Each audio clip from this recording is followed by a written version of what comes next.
The city lies in ashes, a testament to the battle's fury. In the ruins of a throne room, a mighty general kneels, defeated. This is Maladgo, a commander from the Demon Lord's own army. He looks up at the lone figure who brought him to his knees. The general struggles to process his own failure. To be bested by a mere human? Talk about a blow to the ego. He roars in defiance, refusing to accept this humiliating end. But the hero stands ready, his expression cold and unyielding. With one final fiery lunge, he ends the general's desperate struggle. The swordsman makes a simple, undeniable declaration of his victory. The general's body is shredded by a storm of crimson slashes. Our hero lands, his final attack a blur of deadly precision. He looks on, his gaze as sharp and unforgiving as his blade. This world's tragedy began when a single demon lord descended. He laid waste to kingdoms and fed on the despair of the masses. To rule his new domain, he placed his officers throughout the lands. For 100 long years, this brutal reign continued. Humanity fought back, clinging desperately to a sliver of hope. But they couldn't even beat the mid-bosses, let alone the demon lord himself. That is, until one warrior finally appeared to change the game. Our story shifts to a quiet corner of the world, the village of Okuna. Here, news of a hero's return echoes through the peaceful streets. Inside a cozy home, a young woman waits patiently by the window. Her head turns, a flicker of hope in her eyes as she hears the commotion. The villagers celebrate their champion, recounting tales of his legendary battle. And there he is, the warrior Roland, looking a bit overwhelmed by the hero's welcome. But one voice cuts through the crowd, calling his name. The hardened warrior's face softens into a warm, genuine smile. He's greeted by Felicia, his childhood friend, who never doubted him for a second. Sensing the mood, the villagers give them some space because even heroes need a moment. Felicia gently questions his early return from the royal capital. He grins, explaining he'd just be pestered to join the knights. He declares his intention to stay, much to the villagers' disbelief. He recalls leaving the rest of the cleanup to a knight named Solana. A young boy appears, giving Roland a stern warning about his sister. The kid seems to be laying down the law for his big sister's sake. Back in the capital, he confides in Solana about the lingering threat. She asks if he plans to make her sister worry until the world is saved. She reassures him, promising to hold the line while he's away. And with a grin, she gives him the classic future brother-in-law talk. Roland is left completely flustered by Solana's forwardness. Back in the village, he turns his attention to Felicia, saying he has a gift. The simple statement seems to short-circuit her brain entirely. He sheepishly tells her not to look so shocked by the idea. Her surprise quickly melts into a bright, curious smile. He kneels down, presenting a small, unassuming box. Inside, a brilliant ring catches the light, leaving her breathless. With a steady gaze, Roland asks her to be his wife. He acknowledges that peace is far from won in these uncertain times. But still, he looks up, determined to secure this one piece of happiness. He continues his proposal, saying he wants to be the one to protect her, a vow that brings tears streaming down her face. He recalls their shared past, two orphans who had only each other. In a world ravaged by demons, Felicia was a beacon of unwavering hope. He felt she was far too good for a man whose only skill was the sword. So he made a silent promise to keep her safe, no matter the cost. And that is a promise he intends to keep, with every fiber of his being. A simple gold ring now rests on his finger, a symbol of his new life. But marriage doesn't mean the fight is over, it just gives him more to lose. So he trains relentlessly, honing his blade to defend the future he's just secured. Felicia finds him training, gently suggesting he take a night off. But Roland is driven, convinced he must be strong enough to protect his new happiness. His relentless drive seems to only deepen her concern. She calls out to him, asking for a single solemn promise. She asks him to promise that he will live longer than she will. She knows his nature all too well, his instinct to sacrifice himself for her. Her hope for the future, she explains, is entirely pinned on him. But a world without him is a fate she refuses to accept, and honestly, that smile is terrifying.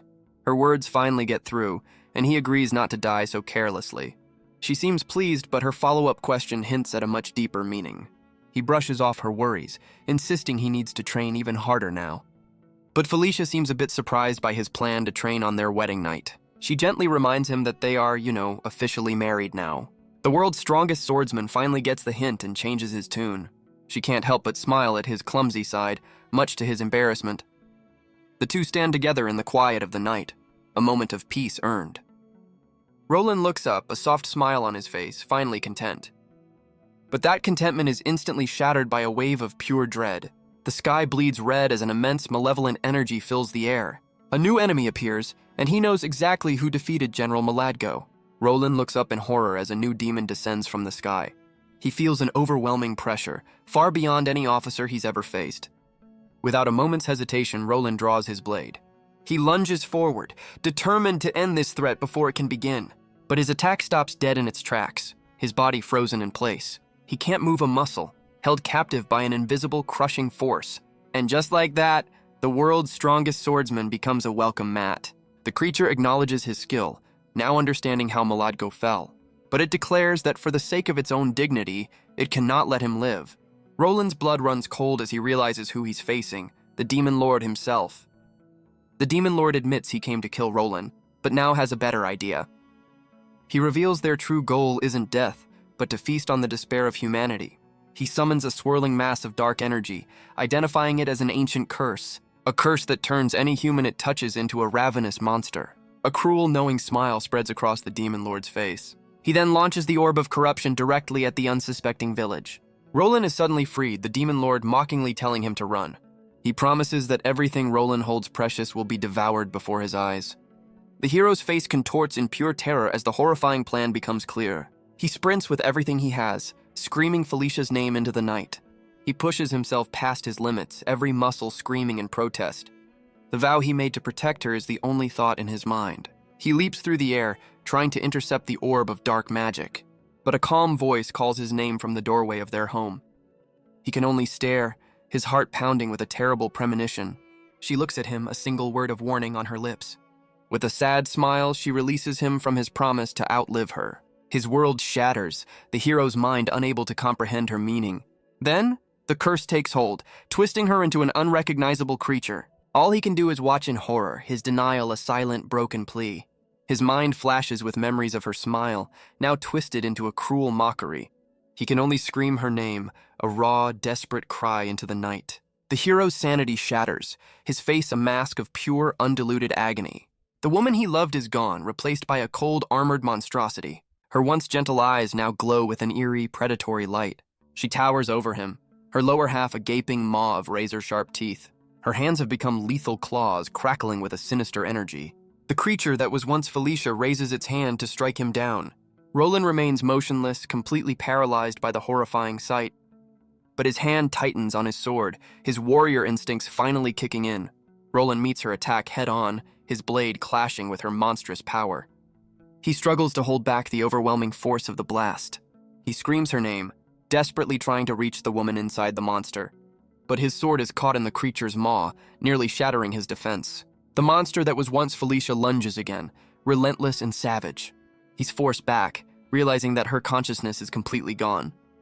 She looks down on him with a predator's grin, devoid of any recognition. So he changes tactics, deciding to evade her attacks and wear her down. He shouts promises of a future, convinced he can find a way to break the curse. He vows to protect her no matter what, until he can bring her back. Roland parries with a brilliant flash of light, deflecting the monstrous blow. The creature that was once Felicia is sent skidding back from the impact. He reaffirms his vow, a promise made to the woman trapped inside the beast. But the monster simply responds with another savage, sweeping attack. From above, the Demon Lord watches the tragic dance with amusement. He notes Roland's skill, managing to survive without actually harming his opponent.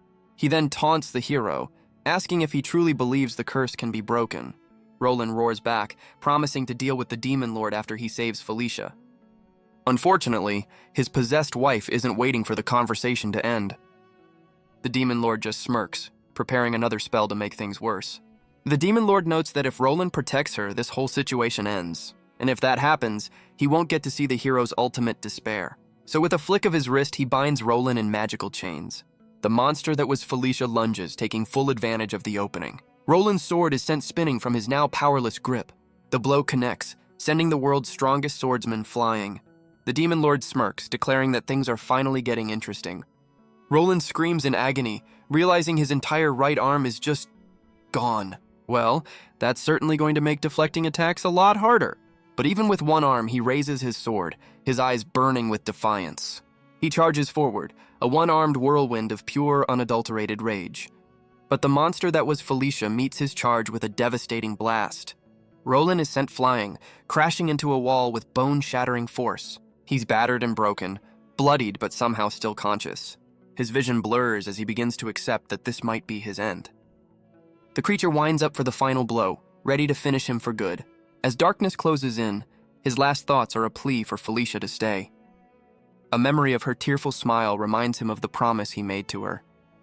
His eyes snap open, refusing to die and leave her alone in this nightmare. He fights his fading consciousness, knowing his time to save her is running out.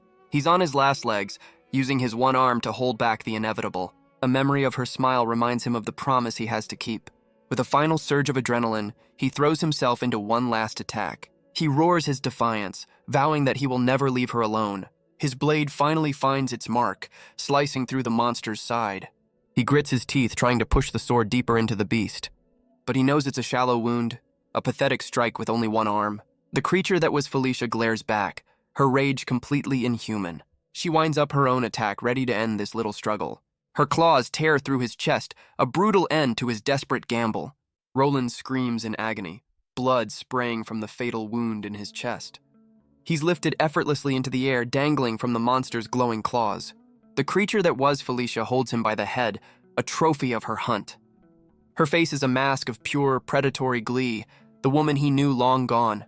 She pulls him into a twisted embrace, his own sword pressed against him. But through the blood and pain, Roland's eyes still burn with defiance. The monster raises her hand, ready to deliver another torturous blow. But then, her hand closes over his on the hilt of his own sword. He grits his teeth, refusing to let her use his blade to end him. With a final desperate roar, he unleashes one last golden arc of light. The golden light fades, leaving Roland standing over the bisected monster. The demon lord applauds his ruthlessness, praising him for killing his own wife. But Roland collapses, his body and spirit finally giving out. He reaches for a future that has been stolen from him. The demon lord smirks, noting that his resolve came far too late. With a final declaration of victory, the villain leaves him to bleed out. But then, his eyes open again, filled with a cold, unfamiliar light. He looks around, completely bewildered by his new surroundings. Standing in a vast empty void, he wonders if this is the afterlife. He looks over his shoulder, his missing right arm a grim reminder of his failure. He recalls her final words, a final, heartbreaking command. She was telling him to live, even if it meant striking her down. But he clenches his fist, knowing he failed that promise too. He died right after her, leaving him to question if any of it mattered. He's consumed by guilt, believing Felicia deserved a happier fate. But a gentle voice corrects him, insisting that she was happy. He looks up to see a radiant, winged figure descending before him. She introduces herself as the angel Myosotis. So not the afterlife, just a different kind of weird. Roland is understandably confused, but she cuts him off, saying there's no time. She reassures him that Felicia was truly happy, even if she can't explain why. Myosotis tells him that he too is a kind person at heart, but she quickly clarifies that she is not, given what she's about to ask. She offers him a second chance at life, and his rage ignites, vowing to kill the demon lord. The angel's gaze is steady, her expression unreadable. A brilliant golden light erupts as she begins to cast a powerful spell. Suddenly, Roland finds himself falling through a strange, gridded space. The void around him solidifies into countless glowing cubes. He plummets through the sky, a bit confused by this very blocky reincarnation process. She promises that once his mission is complete, his own wish will be granted. But she offers an apology first, hinting that this second chance comes with a price. He plummets through the storm, wondering if the demon lord is truly gone. His eyes snap open, the rain washing over his face as he returns to the world. The angel's voice echoes, explaining his world-class swordsmanship is lost forever. But instead of his arm, she offers him something different. He awakens in the rain, lying next to Felicia's lifeless body. He slowly sits up, the grim reality of his failure washing over him. But his right arm is no longer gone. It's been replaced by a monstrous limb. He's meant to fight with this, a constant, cruel reminder of her fate. He pulls her close, a silent, heartbreaking embrace in the pouring rain. His face contorts in agony, a hero reborn into a brand new nightmare. He lets out a primal scream, a sound of pure, soul-crushing loss. As the demon lord retreats, Roland is left alone with the ruins of his life. The rain washes over the grotesque remains of the woman he loved. Sometime later, he stands before a simple grave, a silent monument to his failure. He clutches her ring, the last piece of a future that was stolen from him. He mourns alone, the weight of his grief a shadow that never leaves. He dons a new look, hiding his eyes but not the monstrous arm on his shoulder. He apologizes to her memory, forced to use this cursed limb to fight. But his quiet moment of reflection is suddenly interrupted. Looks like the local wildlife is a bit more aggressive than he remembers. He recognizes the tattered clothes on the beast, a horrifying realization dawning. He wonders if the entire village suffered the same terrible fate as Felicia. But he can't afford to die here, not with his mission just beginning. He steels himself, apologizing to the villager he's about to strike down. But as he swings, his cursed arm spasms, rejecting the blade entirely. The weapon clatters uselessly to the ground, leaving him defenseless. He stares in disbelief, unable to even get a proper grip on his sword. The angel's words echo in his mind, a warning he didn't understand until now. He finally grasps the true, terrible cost of his second chance. And with that revelation, the pack of monsters closes in for the kill. With his sword useless, Roland decides he has no choice but to fight barehanded. He throws a punch, unleashing a torrent of destructive crimson energy. The monster is instantly obliterated, a gaping hole blown clean through its chest. Roland stares at his arm, stunned by the overwhelming power he just unleashed. But there's no time to process as another beast lunges for his throat. He meets its charge head-on, stopping the creature's jaws with his bare hand. The sheer brutality of the act leaves him wide-eyed and shaken. The creature collapses to the ground, its lifeblood staining the dirt. He stands over the fallen villager, a grim end to a tragic fight. This monstrous arm, he realizes, is a power-up with some serious emotional baggage. A distant scream echoes as Roland examines the source of his new power. But he's not alone. A lone survivor stares at him from across the burning street. Roland turns, his expression unreadable, his cursed arm still glowing faintly. The villager's face twists in horror, unable to process what he's seeing. He recognizes the hero, but also the monstrous limb now attached to him. The man screams that Roland has become a monster, turning to flee for his life. Roland is stunned, realizing this is going to be a public relations nightmare. The villager doesn't wait for an explanation, sprinting away in pure terror. In his mind, the horrifying truth is confirmed. Their hero is the devil. He'd stumbled upon a scene of carnage, drawing the worst possible conclusion. The story shifts to a scene of utter devastation, a burning land where humans are nowhere to be found. A voice echoes through the flames, questioning if someone truly believed they would be spared. Meanwhile, in a tavern, rumors of Roland's return are spreading like wildfire. One man claims he saw Roland not just fighting monsters, but turning on the villagers. The story escalates, painting Roland as the butcher of his own village. And now, the official word is out. The kingdom is hunting the hero they once celebrated. A woman in the tavern laments the fall of a hero, now branded a monster. The public has made up its mind, because mob justice is always so reliable. A single sorrowful thought cuts through the noise, a memory of a lost brother. Our story finds Roland far from the whispers, in the desolate Dendron wasteland. He spent days in the wasteland, training to master his cursed new arm. But the arm has one major drawback. It absolutely refuses to hold his sword. A cruel twist of fate for the world's greatest swordsman. He's haunted by the memory of his own blade ending his previous life. He resolves to master this new power, knowing his hand-to-hand skills are lacking. But his solitary training is about to be interrupted by an unwelcome voice. A pink-haired warrior descends from above, aiming a powerful kick right at his head. Her attack connects with a brutal, sweeping strike. He blocks it effortlessly, because that new arm has some pretty great reflexes. He looks up and recognizes his attacker, the knight, Solana. Solana is stunned that he can still speak, convinced he's become a mindless beast. She powers up her gauntlets, declaring her intent to stop him here and now. Roland tries to reason with her, but she screams back, refusing to believe his lies. With a voice full of betrayal, she questions if he's really the brother she looked up to. She attacks, tears streaming down her face, yelling that he would never have abandoned her sister. Her mind flashes back to a somber day, to the origin of their makeshift family, a memory of a tiny, heartbroken Solana crying for the parents she'd just lost. The three orphans stand before two graves, their world shattered. Felicia embraces her, vowing to be the mother she no longer has. The young Solana then asks who will be their father, her hopeful gaze turning to Roland. The request catches the young Roland completely off guard. He pulls them close, offering to be their big brother instead. But looking at their faces, he changes his mind, vowing to be their father. The promise is enough to finally break through Solana's grief. She clings to him, accepting this new makeshift family. Solana recalls her genuine happiness, believing they would be together forever. But that happy memory now fuels the fury of her present-day assault. Their battle rages on, watched from the shadows by a monstrous figure. She hammers away at his defenses, her fists glowing with righteous anger. It's a tragic dance of brother against sister, a flurry of devastating blows. Solana unleashes a powerful twin palm strike, pouring all her grief into the attack. But Roland's cursed arm easily deflects the blow, the ground cracking from the force. His eyes are cold and steady, a stark contrast to the chaotic energy pulsing from his arm. She calls him a stubborn fool, believing that ending him is the only way to set him free. He desperately tries to explain, insisting that he's still himself despite his monstrous limb.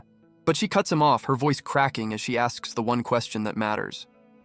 If he's not a monster, then where is Felicia, and what about the grave back home? Her grief and rage finally boil over, demanding to know why their world fell apart. Roland looks away, quietly asking if she witnessed the tragedy for herself. She refuses to listen, declaring that monsters lie and reminding him of the family he promised to protect. She vows to end his suffering, believing she's putting her brother to rest. Her gauntlets flare to life, charged with devastating, earth-shattering energy. She lunges forward, aiming to overwhelm him with a single, powerful blow. She screams at him not to move, to accept the end she's offering him.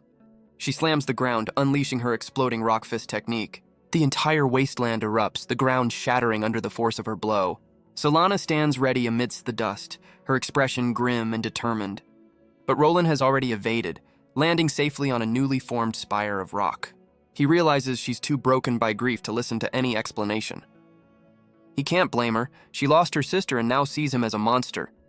Family reunions are going to be awkward. He realizes her pain runs deeper than a simple misunderstanding. His mind flashes back to the grim sight of Felicia's lifeless form. He struggles with how to even begin explaining the horrifying truth. He knows he didn't kill her, but the truth is far more monstrous. But Solana's grief has already hardened into an unshakable conviction. He accepts that trying to reason with her right now is a lost cause. He decides the best course of action is to simply disappear. But their family drama is interrupted by an uninvited guest. Solana's rage is replaced by shock as she senses the new threat. The shadowy observer finally reveals itself, a hulking beast looming behind her. Solana's rage turns to shock as she senses the new presence behind her. Before she can even turn, the hulking beast strikes with blinding speed. She's sent flying, crashing into the canyon wall with bone-shattering force. Battered and broken, she can barely lift her head from the dust.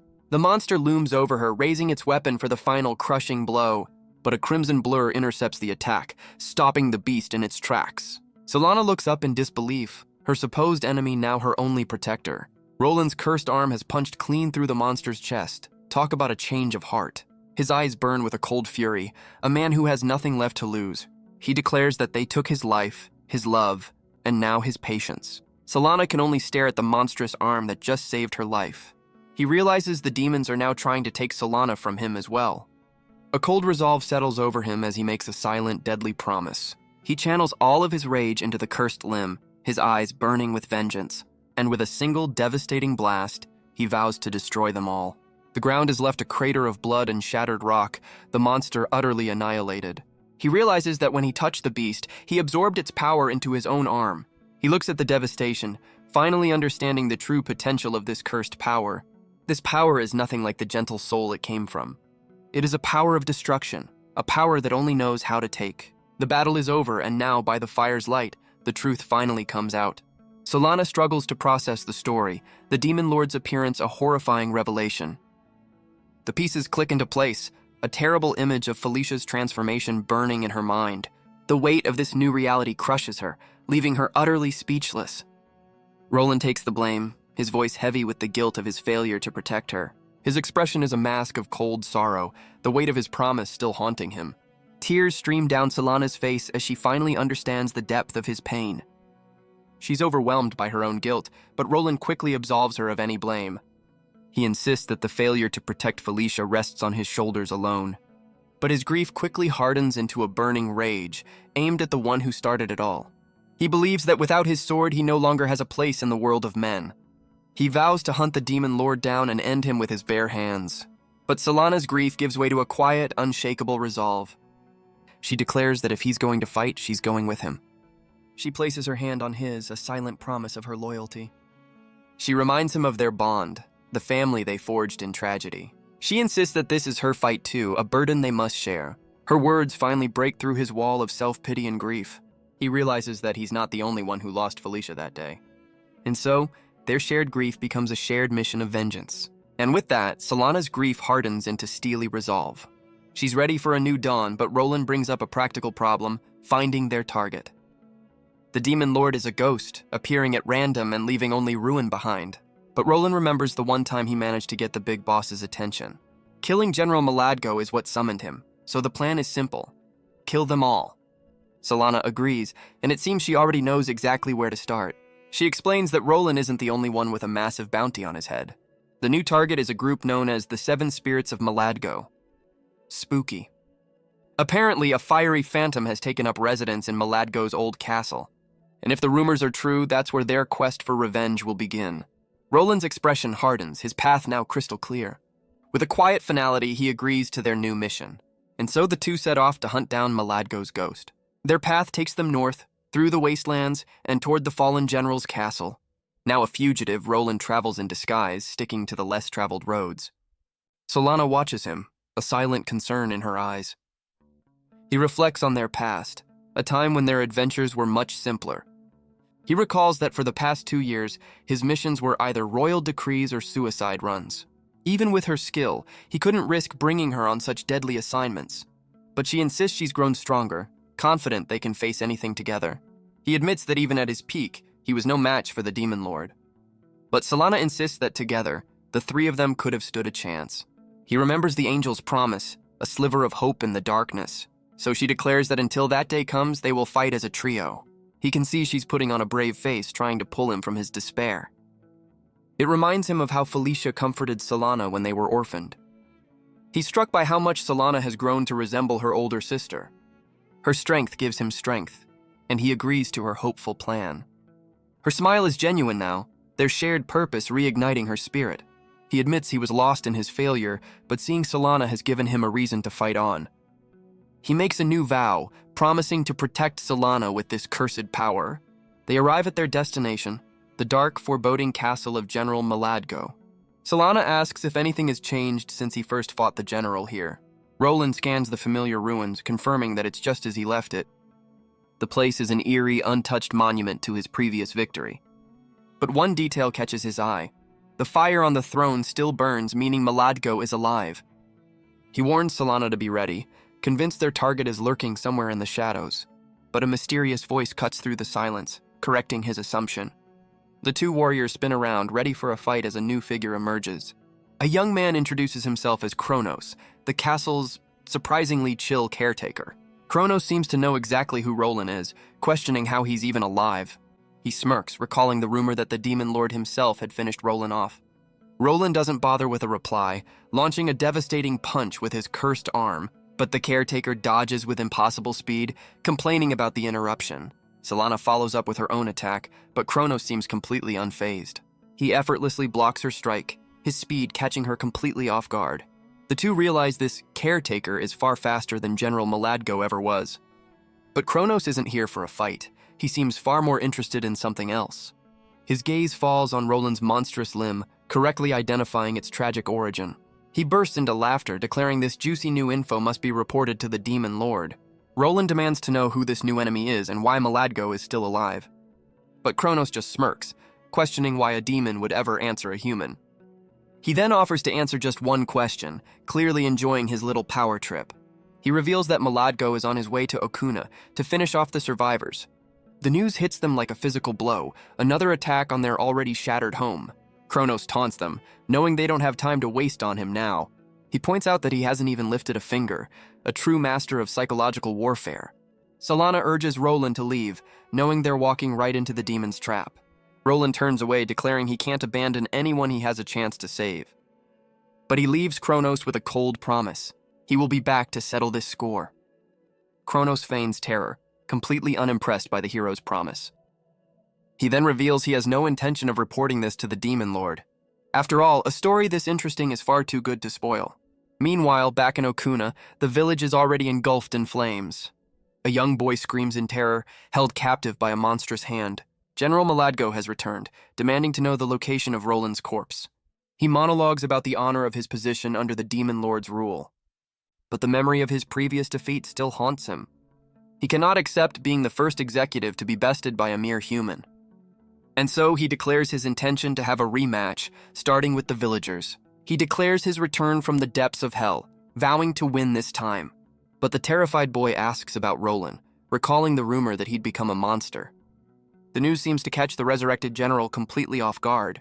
He tosses the boy aside, noting this story doesn't match the official report. The poor kid can only stare in absolute pants-wetting terror. The general looms over him, demanding a full debriefing on the situation. But his interrogation is cut short by a familiar, unwelcome voice. Roland and Solana have arrived, and Mladgo seems genuinely surprised to see him. Roland throws the sentiment right back at him because fair is fair. Mladgo just laughs, declaring this saves him the trouble of digging up a grave. Mladgo roars, demanding a fight to the death once more. But Roland's expression is cold, telling him that's a fatal mistake. The general notes the obstacles standing in the way of their rematch. Solana refuses to be sidelined, declaring that this is her fight too. But Roland raises his cursed arm, stopping her before she can charge in. Mladgo responds by summoning an army of flaming soldiers from the ground. He explains his simple plan. His new minions will burn the villagers alive. He then gives Solana a choice: save the villagers and leave Roland alone. She's horrified by his cruelty, calling him a monster for his twisted logic.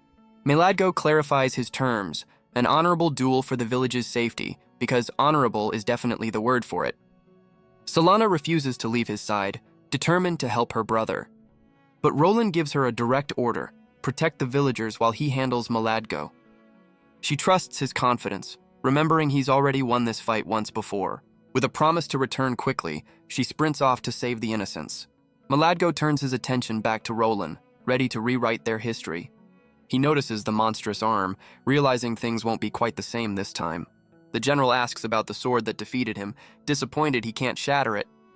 Roland has no time for talk, raising his cursed hand and daring him to attack.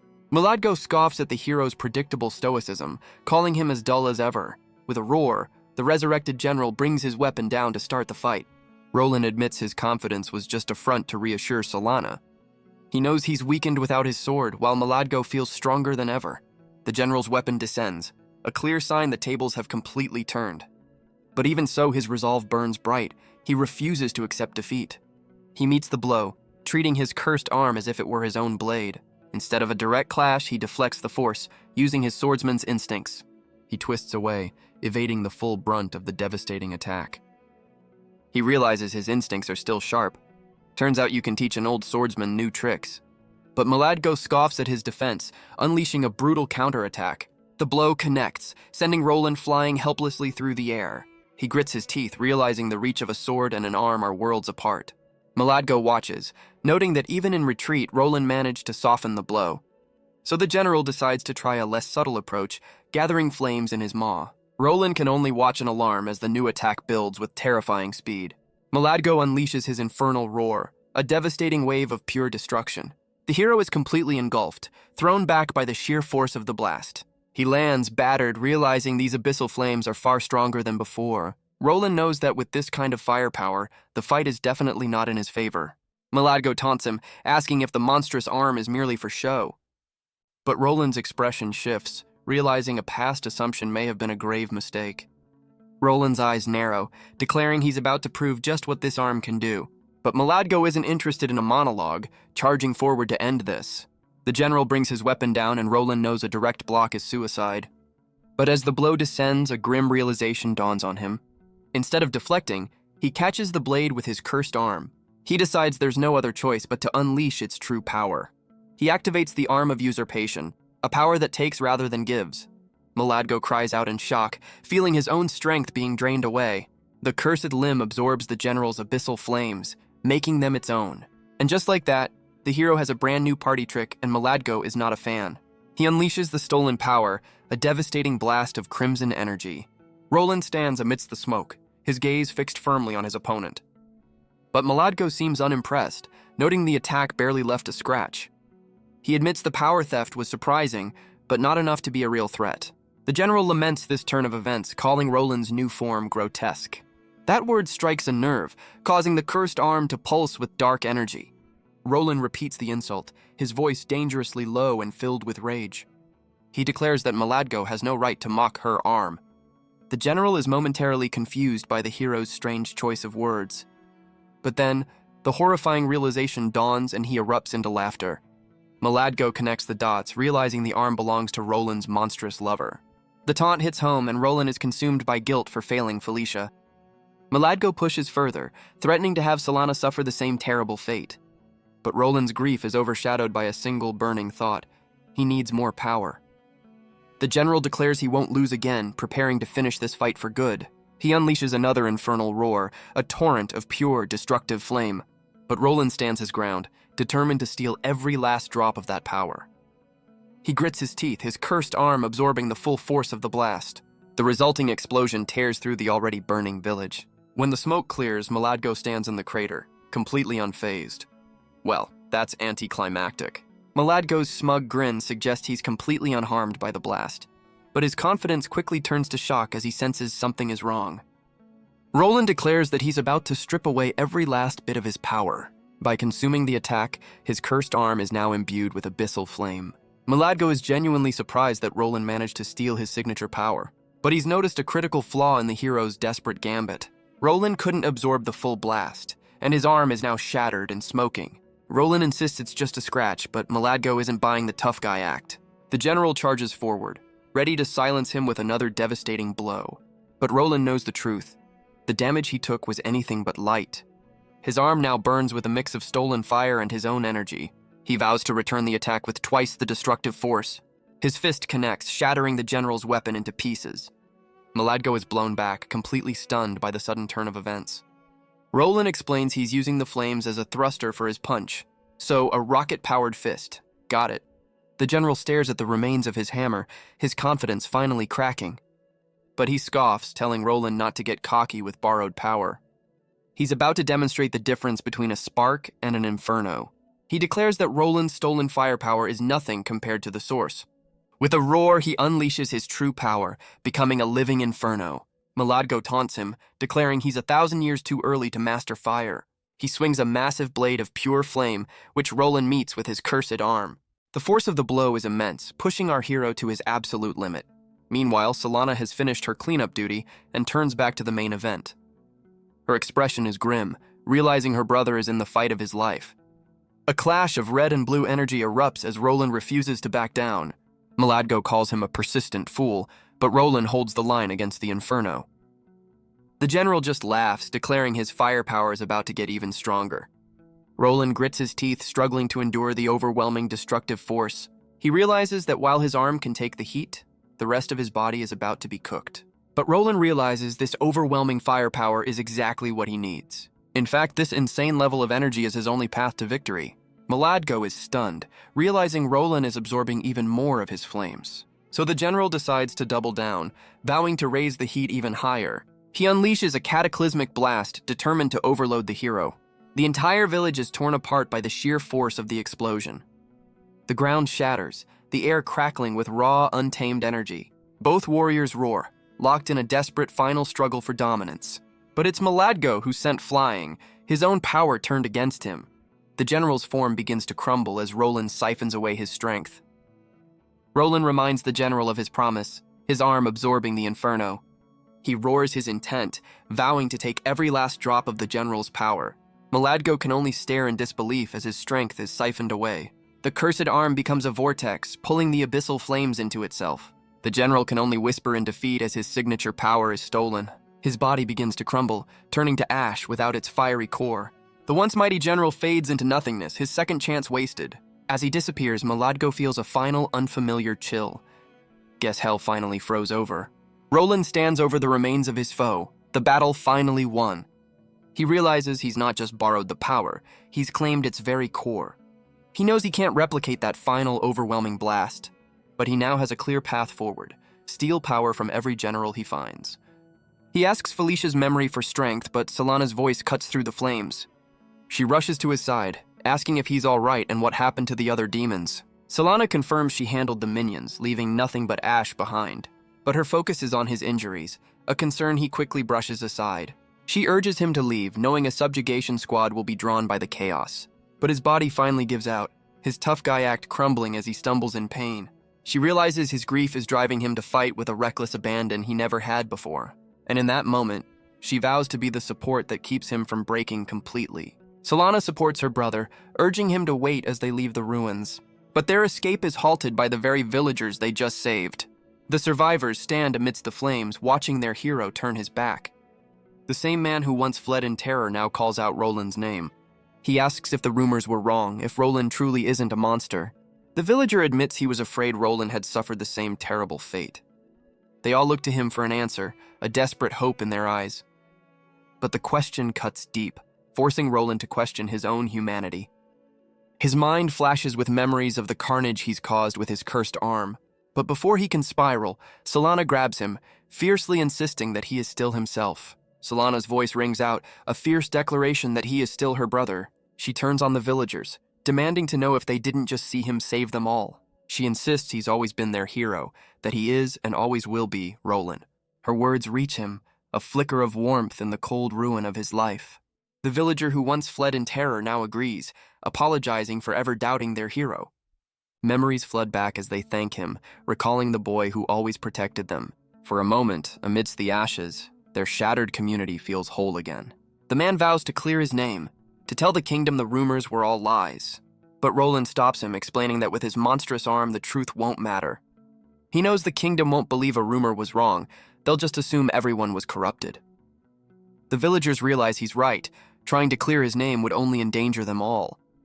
The man argues that if Roland leaves, it will only confirm the kingdom's worst fears. But Roland's mind is made up, asking the villager to take care of things in his stead. With a new sense of purpose, the man accepts the heavy responsibility. Roland and Solana share a final somber look before turning to leave their home behind. The villager calls out, begging them to at least let him treat their wounds first. But they don't look back, their mission already pulling them away from the ashes. Solana quietly promises they'll return one day, with Felicia's memory beside them. But as they leave, a strange purple energy begins to seep from the shattered ground. It swirls around them as a voice declares a connection has been made. Well, this can't be good.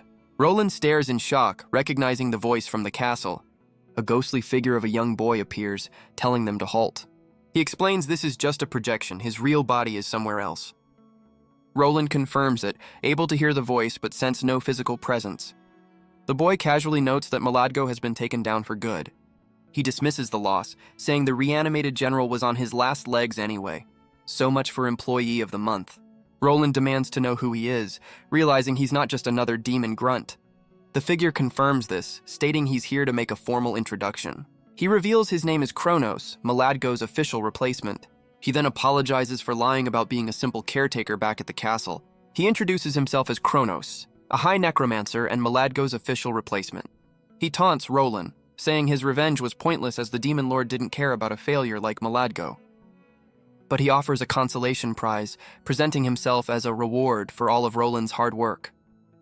Roland is not impressed, demanding to know what the demon truly wants. Kronos explains that demons live for one thing, the taste of human despair. And a man like Roland, so full of pain, is a delicacy he can't just kill outright. His gaze then falls on Solana, eager to see Roland's despair when he loses her too. But Solana fires back, vowing to make the little monster regret underestimating her. Kronos just laughs, finding her fighting spirit absolutely adorable. After all, he explains, you can't have true despair without a little bit of hope first. He challenges them to give it their all, to try and defeat him. And with a final, taunting wave, his ghostly form dissipates. Solana watches the last wisp of energy fade, confirming he's gone. Roland connects the dots, realizing Kronos was the one who resurrected Maladgo. He sees the grim reality. If generals are replaced, this war will never end. His conclusion is simple and brutal. They must wipe out every last demon. But Solana's mind is fixated on a single world-altering revelation. If resurrection is real, then maybe, just maybe, they can bring Felicia back. Roland is taken aback, questioning if that's really her takeaway from all this. Priorities, I guess. But a rare, genuine smile breaks through as he admits that's so like her. Solana agrees, declaring their new mission is set and it's time to move out. But first, she insists on patching up his wounds from the brutal fight. She then announces a new plan. She's going to train him. She points out that for all his skill with a blade, he's a complete novice at brawling, and she's more than happy to be the one to whip him into shape. The student becomes the master, I guess. The scene then shifts, pulling Roland into a familiar, recurring dream. A place of absolute emptiness, a void he knows all too well. He finds himself in a featureless, sterile white space. In the center of it all, he sits alone, consumed by his grief and failure. But then a familiar, radiant figure appears before him, glad to see him. He whispers her name, Felicia, the source of his pain and his power. But even in this dream, he can't reach her, a cruel limitation of his own mind. He wonders if she, too, feels trapped in this endless, empty white room. Her spectral form just offers a gentle, reassuring smile in response. He stands before her memory, a ghost haunted by another ghost. But something new appears in the void. The core of Maladgo's stolen fire. He dismisses the flame, calling it a hot, useless trinket in this place. Felicia's eyes open, her smile unwavering, as if she knows something he doesn't.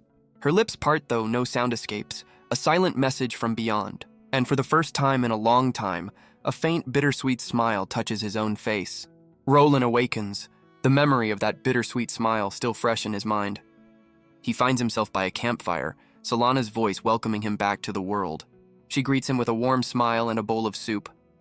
Apparently, vengeance can wait for breakfast. She announces that after they eat, his hand-to-hand training officially begins. He looks into the flames, speaking to a memory only he can see.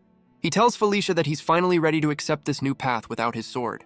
Solana begins the lesson, explaining that a swordsman's instincts need a serious overhaul. She gets straight to the point, identifying his biggest weakness, his footwork. Roland agrees, admitting his movements are still geared for a blade, not a fist. He recalls the fight with Maladgo, how his poor positioning cost him openings.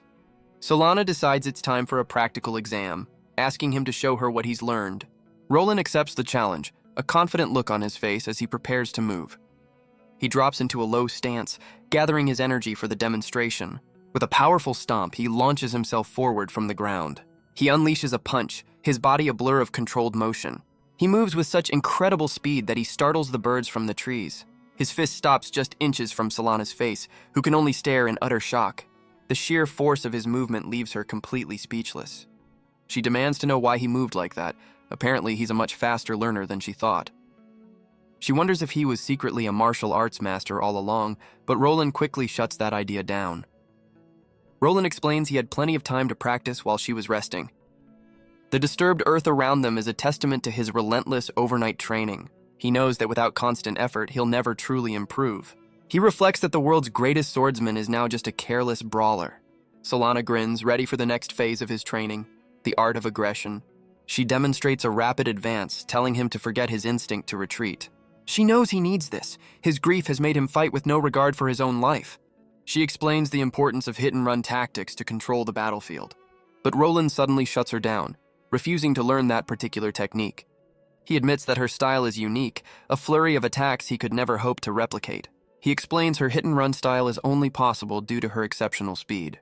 The compliment leaves her flustered, but he's already moved on to his own strategy. He asks about a nearby region of hellhounds, relentless beasts that hunt by scent. Once they catch a trail of blood, they will follow it to the ends of the earth. He recalls a subjugation request for them from back when he first fought Maladgo. He cuts his hand, letting his blood drip onto a stone as Solana watches in confusion. He tells her not to worry, preparing to use the rock as bait for their new training partners. With a powerful throw, he launches the blood-soaked lure deep into the woods. The stone flies true, a silent invitation sent into the darkness. And from the shadows, a pair of crimson eyes snaps open, answering the call. The bait is taken, its crimson eye snapping open in the oppressive darkness. A blur of motion tears through the undergrowth, answering the bloody summons. The first hellhound bursts from the trees, a whirlwind of claws and teeth. It's a relentless predator, built for speed and a merciless, unending hunt. Solana's eyes widen in horror, finally understanding his insane training plan. But Roland stands firm as a whole pack of glowing eyes fills the shadows. He declares this is the ultimate practical exam, a one-man war against a horde. But as he prepares for battle, his mind drifts back to a much simpler time. He remembers a young Felicia, her face etched with worry in a dangerous place. And he recalls his own younger self, promising her that everything would be fine. He remembers promising a young Felicia she'd never be dragged into a hero's fight. But now he declares this is the true nature of combat, many against one. He knows hellhounds are tactical, hunting in coordinated packs with multiple leaders. If he can't defeat them, he knows hunting the Demon Lord is just a fantasy. The first predator answers the call, a nightmare of drooling fangs and hunger. It lunges forward, but Roland stands his ground, completely unfazed by the threat. He sidesteps the initial attack, his swordsman's instincts already kicking in. Solana cries out in warning as another beast closes in from behind him. She can see he's already surrounded, a pincer attack closing in fast. He's well aware of their cunning strategy. One distracts while the other goes for the kill. He recalls Solana's advice, a safe hit-and-run tactic to avoid being flanked. But he has no intention of playing it safe. That's not his style anymore. He decides to meet every attack head-on, putting his full power into each blow. The Hellhound can only roar as the cursed arm descends upon it. His fist connects, a brutal display of overwhelming crimson force. He then steals the defeated beast's energy, fueling his next devastating strike. This allows him to maintain a constant, high-powered assault against the pack. He unleashes the stolen power, a cycle of destruction he calls plunder. So much for subtlety. He'll risk his own life with this reckless strategy, but it's a risk he's willing to take. With every strike, he plunders their strength, turning their numbers against them. He declares he can't retreat until his revenge is complete. Solana watches in awe, realizing he's already forging his own fighting style. He stands his ground as another beast charges, leaving deep gouges in the earth. But he's already looking past the fallen, anticipating the next wave. And just on cue, a bigger, stronger Hellhound emerges from the shadows. Roland decides the training is over. It's time to wipe out the entire pack. His eyes narrow with a cold, unwavering focus. But a new voice cuts in, accusing him of using his men as bait. The pack's leader emerges, wreathed in its own flames, vowing he won't escape. The scene then cuts to two frightened children, lost and alone in the woods. The young girl looks up, lost and afraid, asking her companion for the way home. But she quickly realizes the boy leading her seems just as lost as she is. He tries to reassure her, claiming they've come far enough to be safe now. But his friendly facade shatters, revealing a demonic grin and glowing purple eyes. He tells her she's about to be killed by a Hellhound and to blame that person for it. With a cheerful wave, the ghostly boy bids her farewell, his form dissipating. He vanishes into thin air, leaving the girl utterly horrified and confused. Now completely alone, she begs for him not to leave her in the oppressive darkness. Her panicked breaths echo through the woods as the reality of her situation sinks in. Her eyes widen in sheer terror as she senses she is no longer alone. The girl's terrified sobs echo through the trees, a desperate plea to escape her fate. But before the beast can strike, a crimson blur tears through the darkness. Roland appears in a flash, shielding the child with his own body. His cursed arm lashes out, a brutal counterattack against the predator. He holds her close, wondering what a child is doing in these haunted woods. The girl can only stare, her eyes fixed on his monstrous, inhuman arm. But Roland's resolve hardens. He knows this is his fault and he will protect her. He gently covers her eyes, shielding her from the violence to come.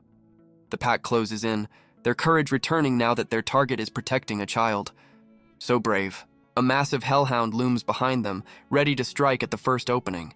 He knows his plunder ability is temporary. If he stops attacking, the power fades. With the child to protect, he realizes he's trapped, unable to fight at full strength.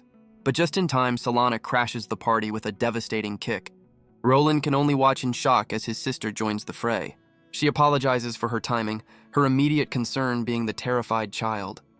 The girl, still shaking, manages to whisper her name, Lily.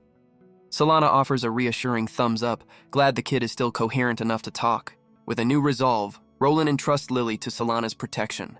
He turns to face the pack leader, who vows there will be no escape this time. Roland knows his footwork is still clumsy, but his plan is simple: just close the distance. He explains that if he can't close the distance, he'll just make his own path. He launches himself like a cannonball, a blur of motion tearing through the pack. Solana can only watch, stunned by his reckless yet effective new tactic. But the beasts are relentless, turning their attention to the more vulnerable targets.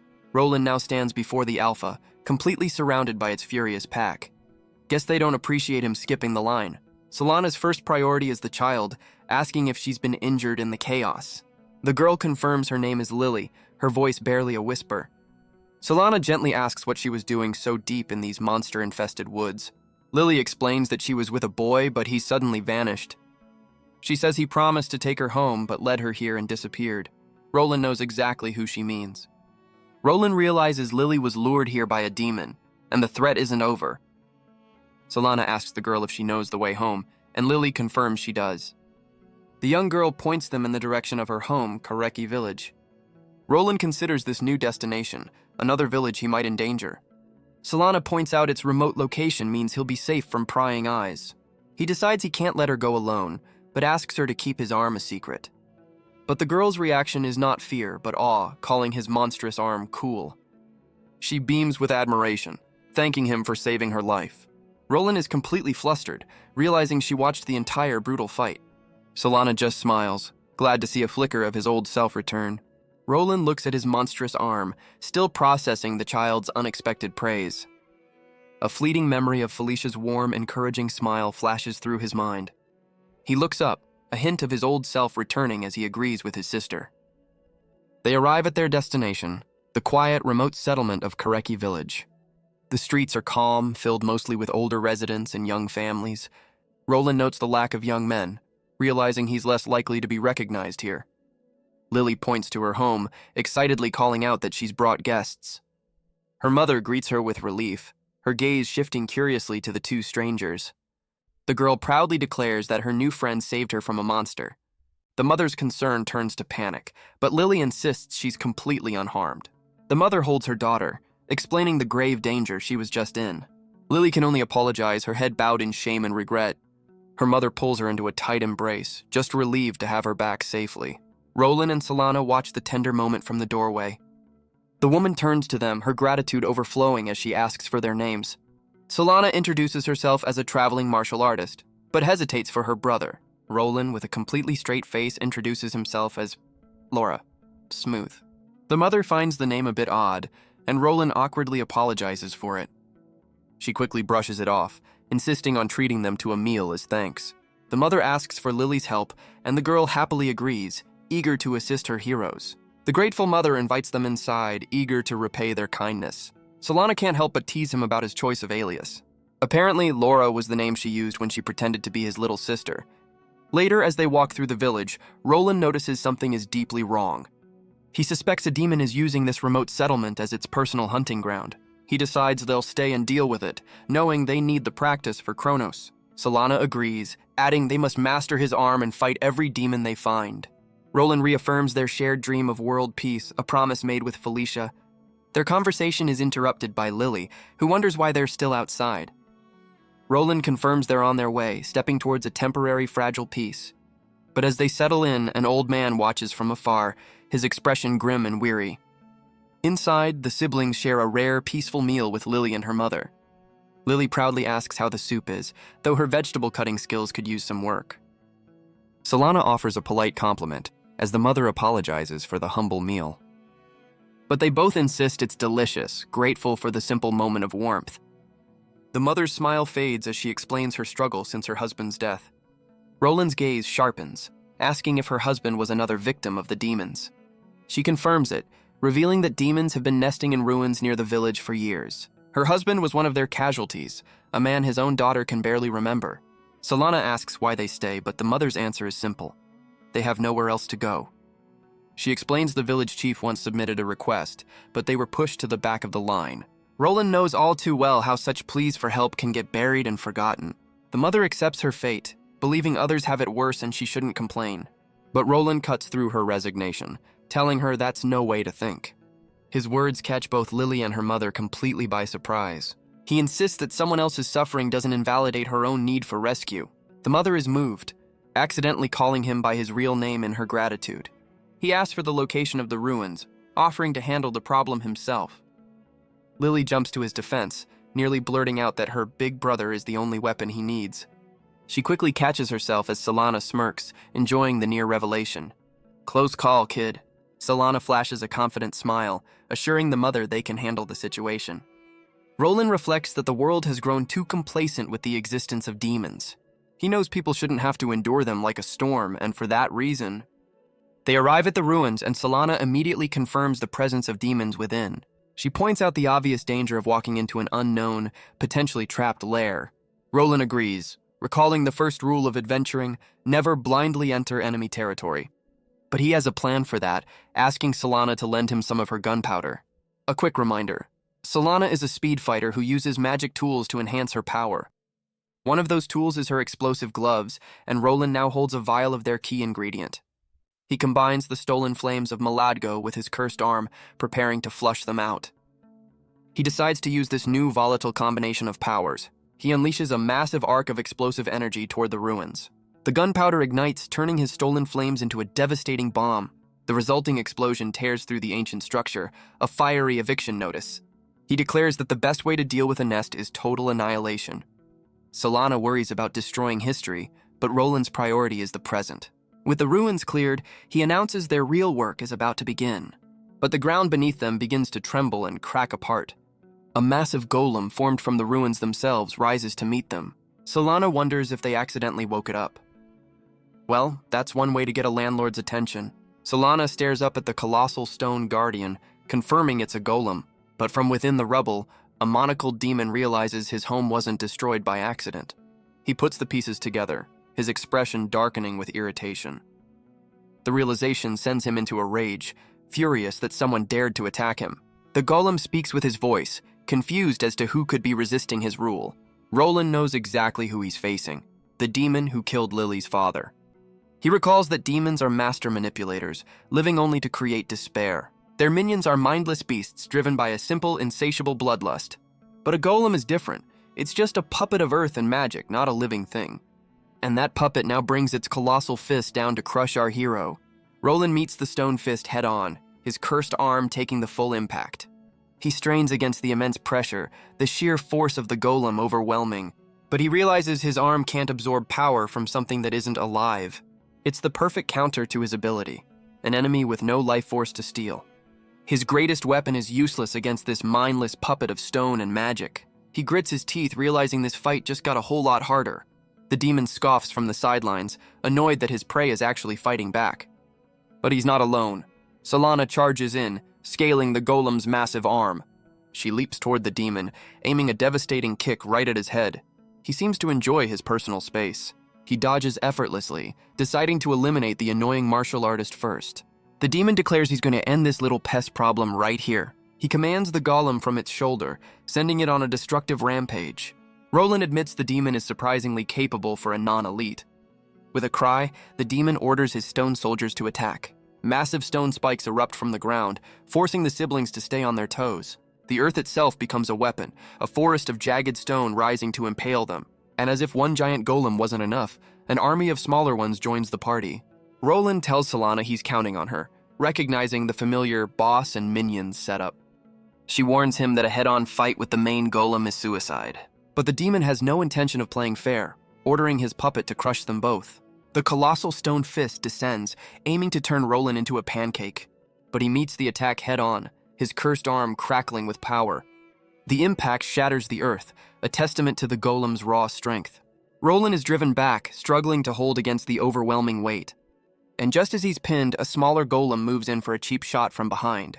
But Solana is there to intercept, shattering the stone minion with a single kick. Roland realizes he can't break the fist without the stolen energy he lacks. His sister calls out, seeing him struggle as more minions close in on her. She yells at him to remember his training, to use his footwork and put his weight into it. Guess the lesson isn't over yet. Taking her words to heart, he plants his feet ready to unleash his full power. He stomps down, channeling all his power from the ground up. It's not about raw strength, but focusing his entire body into a single point of impact. With a mighty uppercut, he sends the colossal stone fist flying. He knows that with this much force, even a golem has to feel the pain.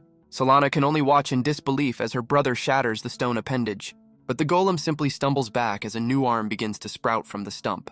The demon explains that his puppet has simply taken on a more humanoid form. He introduces himself with a dramatic flourish. Pace, the puppet master. Guess every villain needs a title card.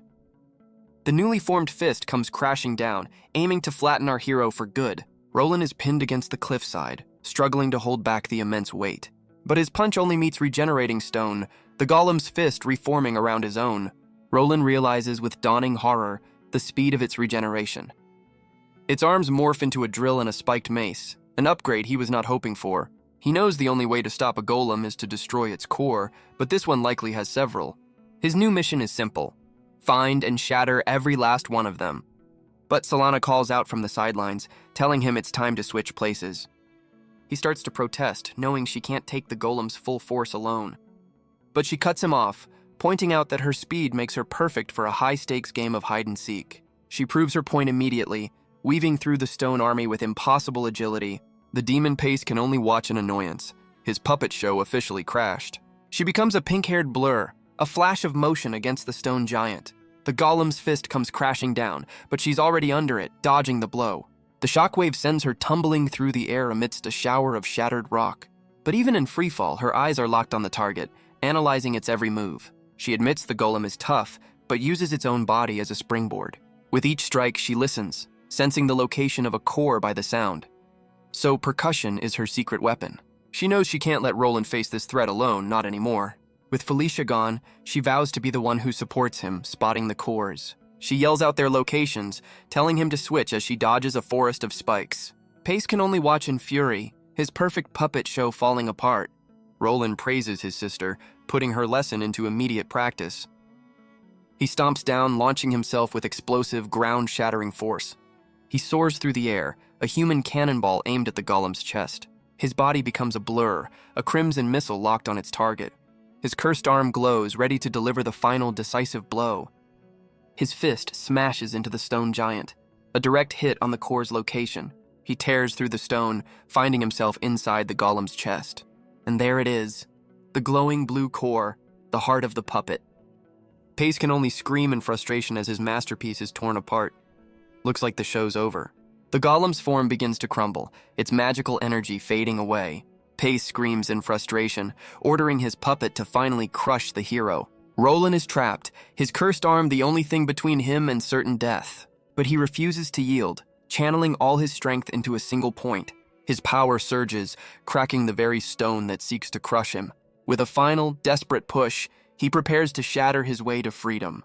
The golem's body erupts from within, as Roland's attack finds its mark. Pace realizes with only one core left, he can no longer maintain the golem's massive form.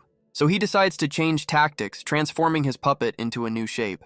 The final glowing core becomes visible, the last source of the golem's power. The golem reforms into a smaller, more concentrated shape. Guess size doesn't matter after all. The siblings brace themselves as the golem takes on its new form. Pace proudly announces his puppet's new flight mode. Because why not? With his new ride, the demon makes a tactical retreat at full speed. He decides there's no reason to stick around and fight these uninvited guests. Customer service is clearly not his strong suit. After all, his entire career is built on tormenting the weak, not fighting heroes. But as he flees, he realizes the pink-haired brat is hot on his tail. He scoffs, confident that her attacks are too weak to ever break his final core. But Solana grins, revealing she's been saving a trump card for just this occasion. She plans to overload her gloves with all her remaining magic and gunpowder.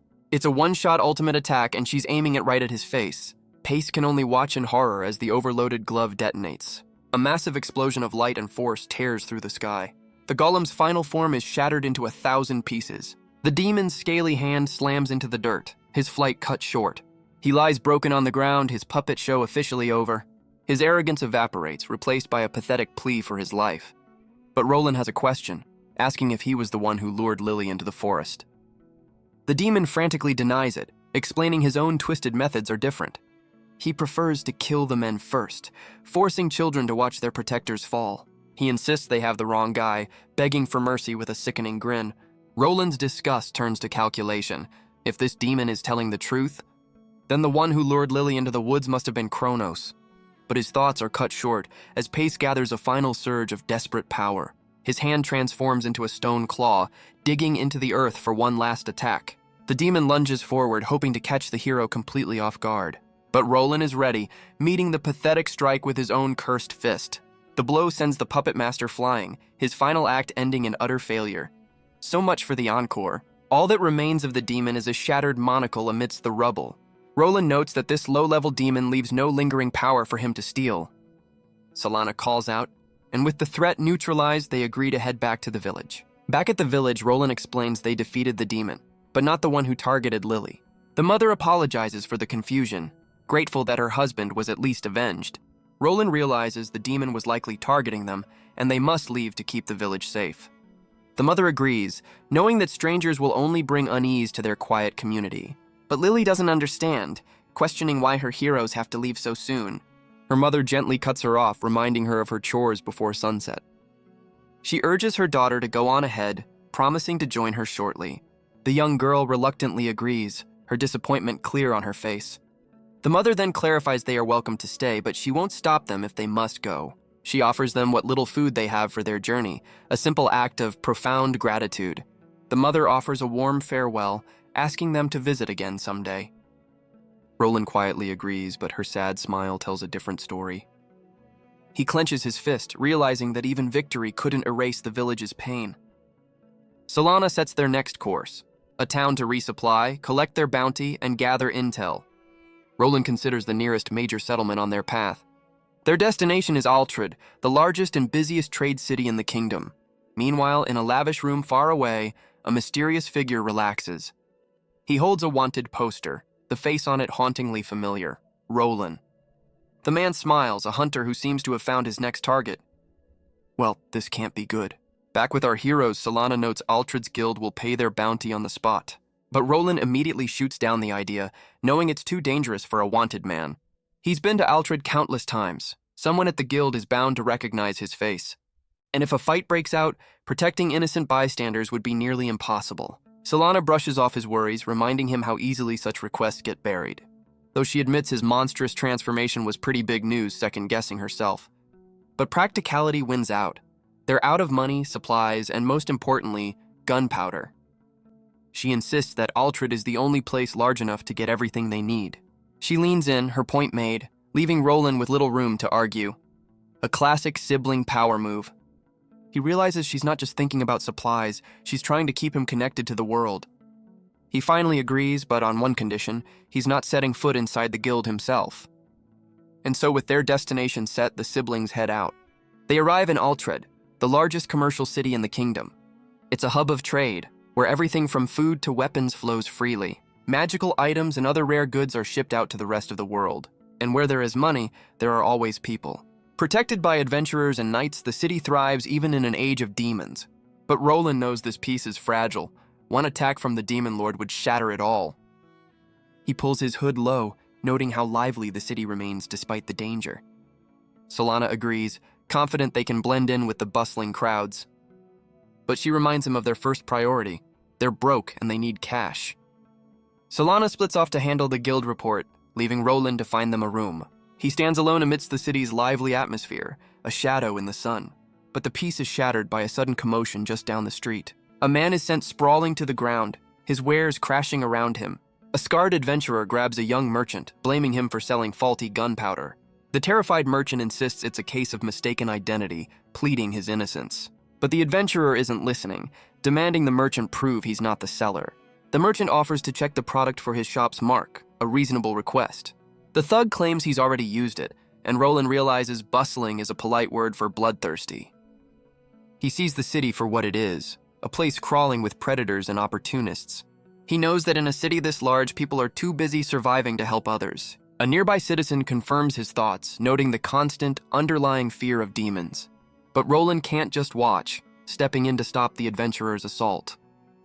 The thug is enraged, turning his aggression on the hooded stranger who dared to interfere. Roland calmly points out the obvious. The man has no proof he bought anything here. The adventurer struggles, shocked by the suffocating pressure of Roland's grip.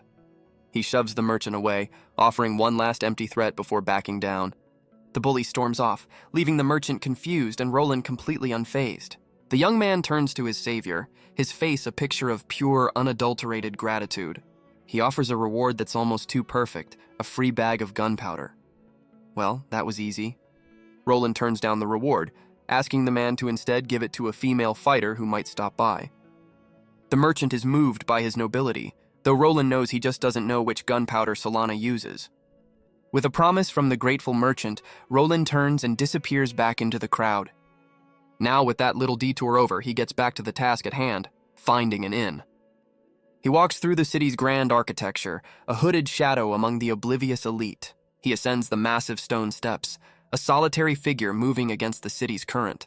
He continues his search along the waterfront, trying to remain as inconspicuous as possible. He reflects that he wasn't trying to stand out, but some things just can't be helped. and it seems his attempt to go unnoticed has failed as he senses a powerful presence nearby. A blonde-haired man wreathed in blue energy appears, calling out a name, Charles. The man acknowledges that Roland sensed his presence, his perception as sharp as ever. But he calls him by a different name, one from a past Roland tried to forget. Charles. The name triggers a memory, a flashback to his life before the cursed arm. Back when his days were filled with the simple clarity of slaying monsters, he moved like a whirlwind of steel, a hero in his prime. His focus was absolute, his purpose clear in the heat of battle. He identifies the leader of the undead horde, ready to end the fight. But another memory surfaces, one of a powerful ally wreathed in ice. A colossal ice elemental rises at his command, a display of overwhelming power. And with a single crushing blow, it obliterates the skeleton boss. Guess he had backup. The elemental's fist crashes down, shattering the undead leader with ease. Roland can only watch as the remnants of the beast fade into dust. And there stands his ally, a master of ice magic, completely unfazed. This is Charles Glass, and his first concern is for his comrade's safety. The remaining undead could only stare, their leader gone in a single blow. But Charles insists on checking for injuries, much to Roland's embarrassment. Charles was the heir to a prestigious family of mages, a true nobleman. But he was more than his title. He was a leader who cared for his men. He was one of Roland's most trusted partners, earning him an invitation home. An offer Charles accepts with a smile, honored by the friendly gesture. The memory takes him back to Okuna village, to the home he once shared. He remembers walking through the door, announcing his return to Felicia, and her warm smile as she welcomed him back to the place they all called home. A younger Solana peeks around the corner, excited to see their guest, Sir Charles. Charles greets the young girl, the two of them clearly old acquaintances. He then turns to Felicia, who introduces herself, a bit flustered by the visitor. Charles gives his full title, revealing he's the heir to the powerful House Glass. The revelation leaves Felicia completely speechless. She's in the presence of a high noble. She immediately worries about their humble home, but Charles is the picture of grace. Solana reassures her, explaining that Charles isn't your typical stuck-up aristocrat. Charles insists that on the battlefield, noble blood means nothing. Trust is all that matters. Felicia is moved by his words, finding his perspective truly wonderful. But Solana can't resist a jab, noting that he still looks every bit the sparkling aristocrat. Roland formally introduces his dear friend, hoping Felicia will welcome him. The two finally meet, with Charles admitting he's wanted to meet her for a long time. The memory shifts to that night, their small home glowing warmly against the darkness. The four of them gathered around the table for a rare, peaceful meal together. Roland remembers helping with the food, while Charles, ever the gentleman, provided the wine. For a moment, they were just a family, the war outside fading into the background. Charles compliments Roland on his wonderful family, and our hero can only agree. He admits that saving the world is just an excuse, he only wants to protect this. Charles calls it a beautiful wish, offering his help to preserve that fragile peace. Roland accepts his friend's vow with a rare, genuine smile.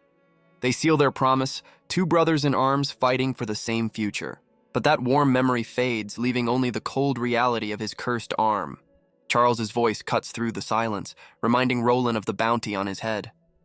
His eyes glow with power as he recalls his shock at hearing his friend had become a monster. He declares it his duty to end Roland's suffering before he can cause more harm. So much for friendship. But even as he prepares to strike, he senses there's more to this story. Roland is taken aback, wondering if his old friend will truly listen to a monster's tale. Charles hopes his friend is still sane, boasting he's strong enough to paralyze him from a distance. Roland seems almost relieved, admitting his friend is as dependable as ever. And so, Roland lays out the entire tragic story for his old comrade. He tells him of Okuna village, of Felicia's fate, and his new path with Solana. Charles is stunned into silence, blaming himself for what happened to Felicia.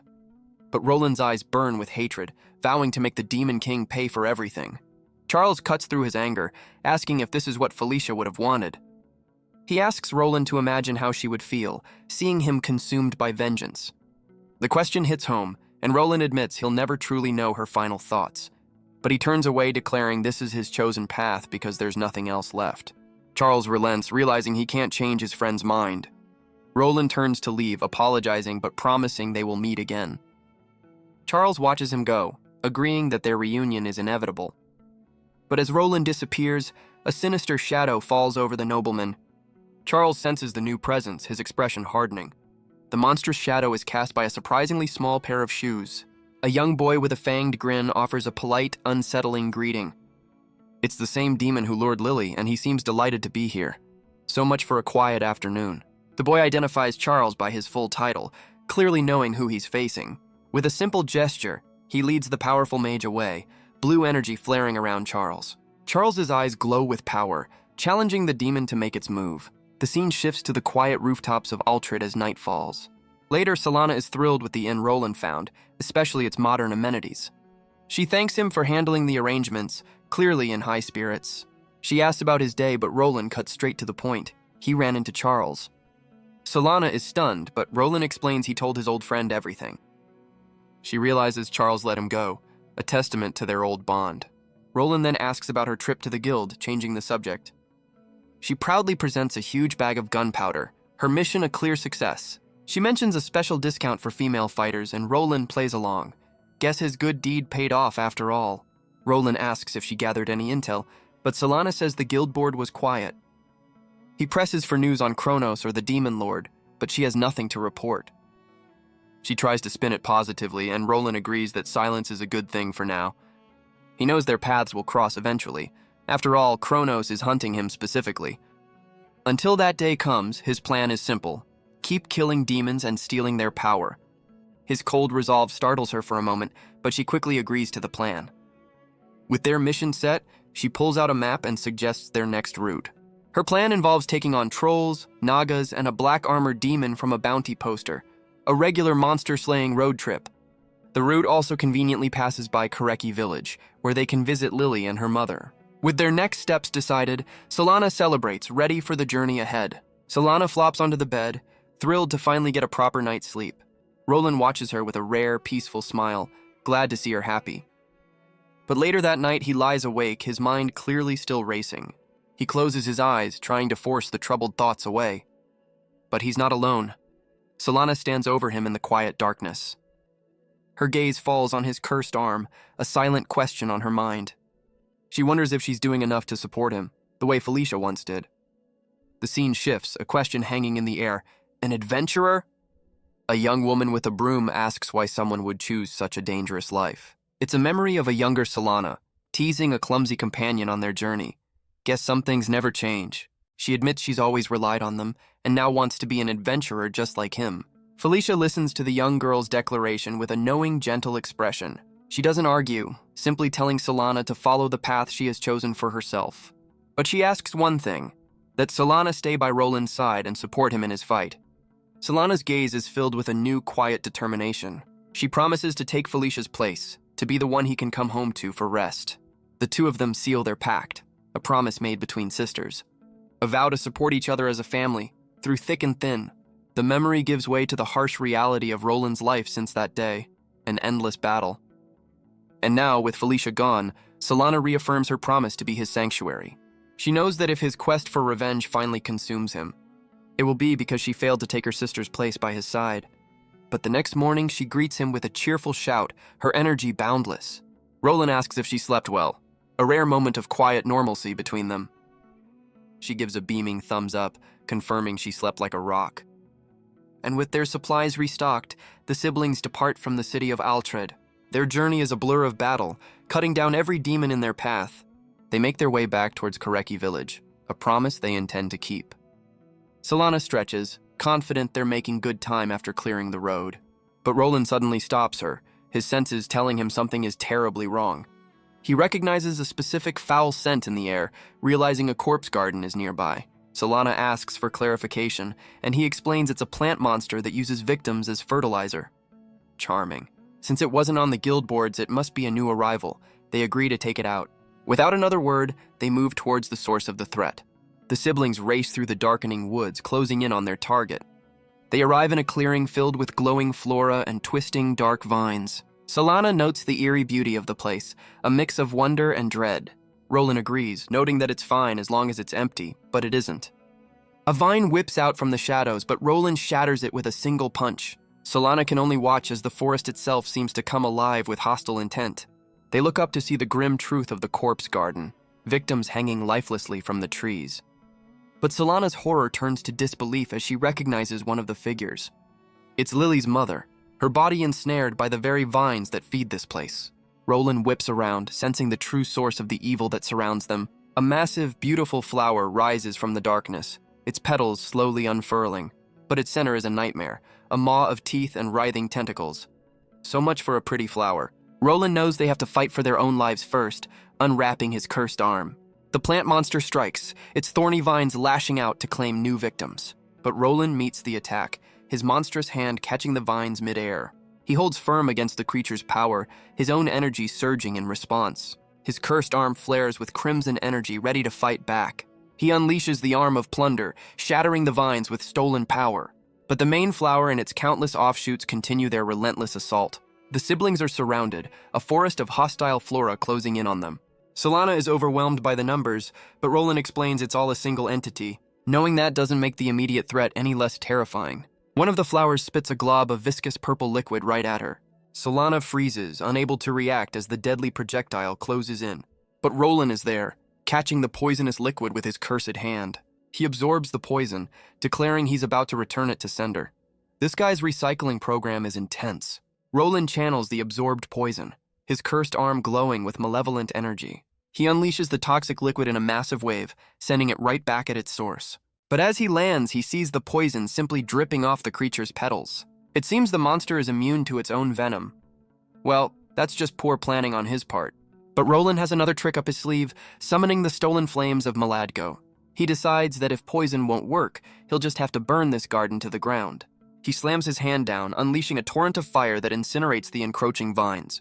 The flames spread instantly, turning the beautiful flora into nothing but ash. Solana realizes that if the entire forest is one being, the fire will travel through its roots. And just as she predicts, the inferno races up the main stalk, climbing towards the heart of the beast. The flower's core glows, unleashing a volley of explosive seeds. Roland stands his ground as the glowing projectiles rain down on him. He realizes the creature is firing its own seeds as a last-ditch defense. But Roland is completely unfazed by the desperate counterattack. He declares he won't be stopped, unleashing his full power in a torrent of flame. The entire corpse garden is consumed by the inferno, a funeral pyre for its victims. But as the flames die down, he sees Solana kneeling over one of the bodies. He calls out to her, realizing she's trying to help Lily's mother. But it's too late. Solana confirms the woman has been dead for some time. The weight of their failure hits her, and she can only ask why this keeps happening. Roland stands over her, his own mind racing with the same question. But Solana calls out, having found something clutched in the woman's hand. She unfolds the crumpled paper, revealing a letter that changes everything. It's a note luring the mother here with a promise of information about Lily's safety, and it's signed with his name, a chilling realization that he's been framed. Solana grabs him, demanding answers and fearing for the young girl's life. He clenches his fist, promising that whoever did this will not be forgiven. With his face hidden, he tells her they need to get to Koreki village immediately. They race back towards the village, a sense of dread hanging over them. The village seems untouched, but they know the real danger lies at Lily's home. But as they arrive, Roland senses a chilling shift in the village's atmosphere. The village chief appears, his face contorted with rage as he screams at them. He rushes forward, closing the distance with clear, hostile intent. Backed by armed villagers, he accuses Roland of being a demon's pawn. Guess the welcome wagon is out for repairs. Solana tries to intervene, insisting there must be some kind of misunderstanding. But the chief cuts her off, demanding that Roland show them his right arm. Roland freezes, shocked that the old man somehow knows his darkest secret. His silence is all the proof the terrified villagers need to confirm their fears. Roland tries to bargain, promising to leave if they can just see that Lily is safe. But the chief only twists his words, convinced he's brainwashed the poor girl. The chief screams that Lily is gone, unable to keep a child in that state in their village. Roland's fear turns to fury, demanding to know what the villagers have done with her.